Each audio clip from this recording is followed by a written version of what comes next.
I looked at a draft surge of what I would do if I was on Wildcard, and my idea at the moment is to stay with Haaland. If your preference is Salah, it's absolutely fine.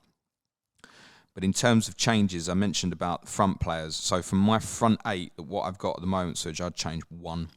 Okay, your front 8 is Haaland and Alvarez and Watkins. Yeah. Understandable. I've got Saka, Maddison, Son, Mitoma.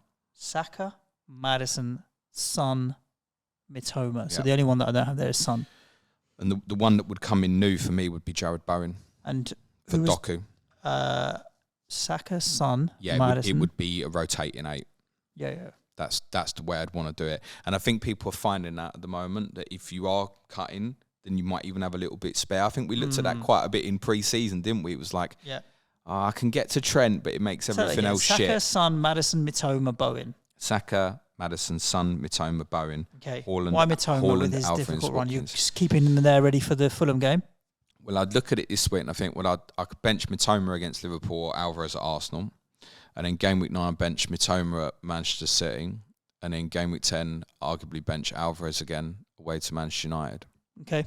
And so I'm still having Alvarez for like Brighton at home, Bournemouth at home. Just to be clear, listeners, James is talking about Julian Alvarez, not Edson Alvarez. And yes, he's talking about benching Julian Alvarez. To be clear to all the listeners, you didn't need to clarify that, mate, but thank you. Well, I think people will be shocked that you're talking about benching the third highest scoring forward in the game. What, for Arsenal away? It's all right. Yeah, it's still a Man City asset, I'd isn't probably it? bench Mitoma, to be totally honest.